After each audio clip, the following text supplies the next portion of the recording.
Your groceries just became a war casualty. Your cooking gas cylinder is harder to find. Induction cookers are out of stock.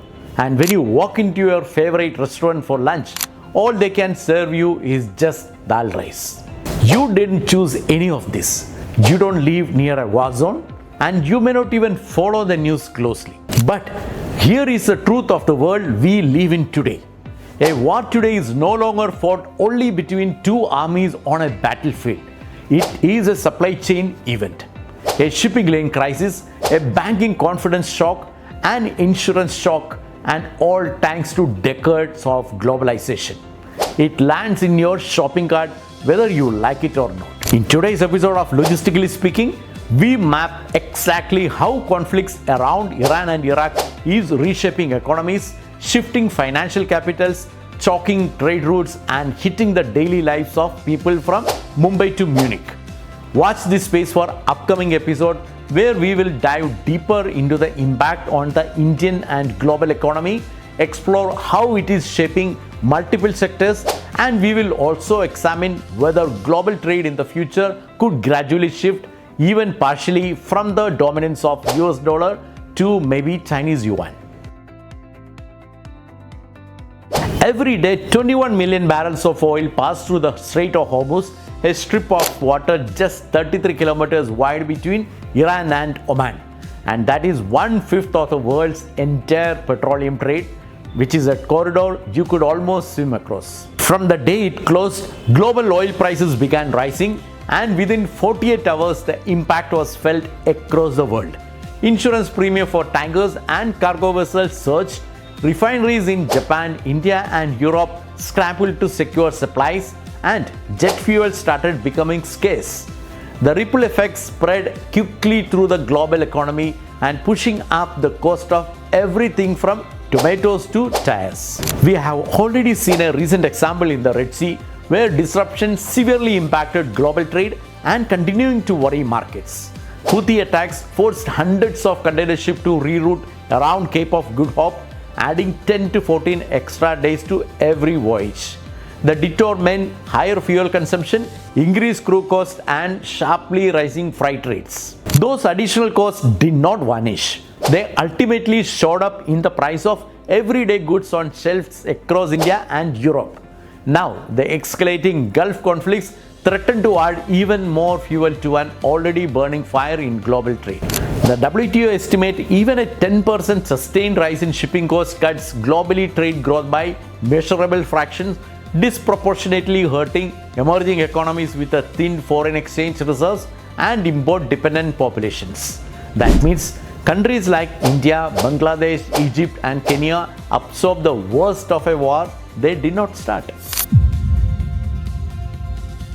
India imports roughly 85% of its crude. When Gulf disruption hits, even the threat of it, LPG availability tightens, especially in Tier 2 and Tier 3 cities. Prices rise, and this might even force some households to start making hard choices between cooking gas and school fees.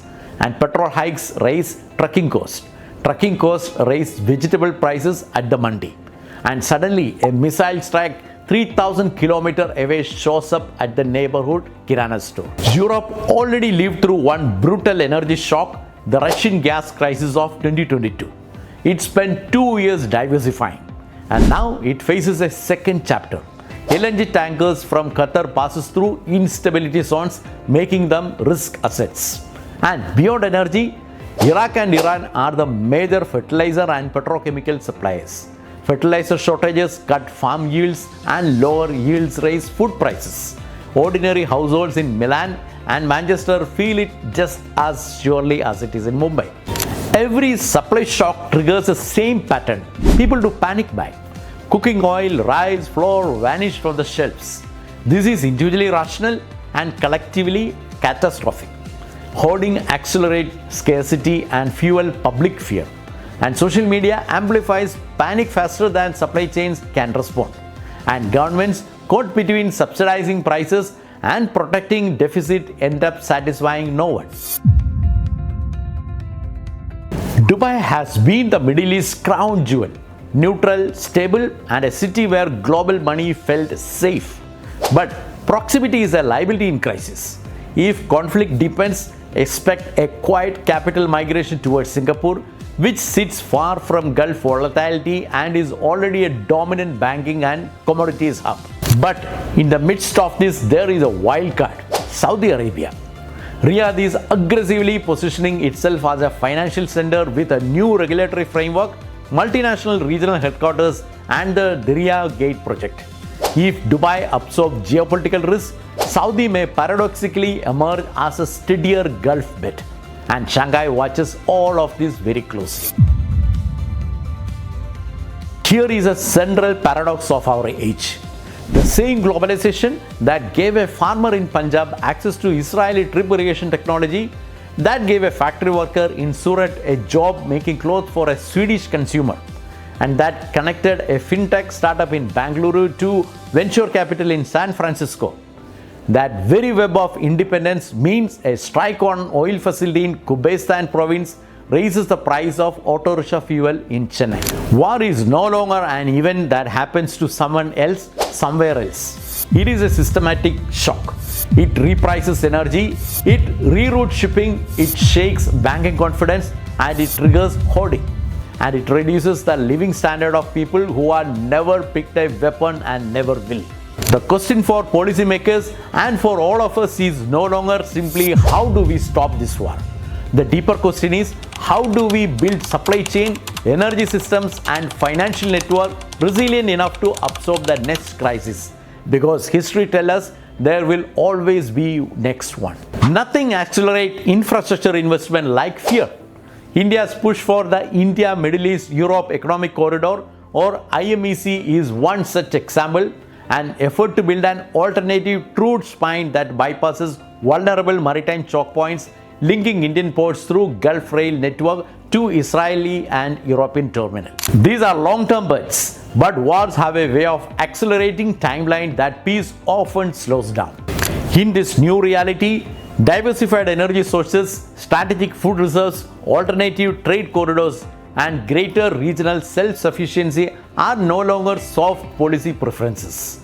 They have become hard national security requirements for every country on every continent. We are not bystanders to the world. We are participants in this supply chain.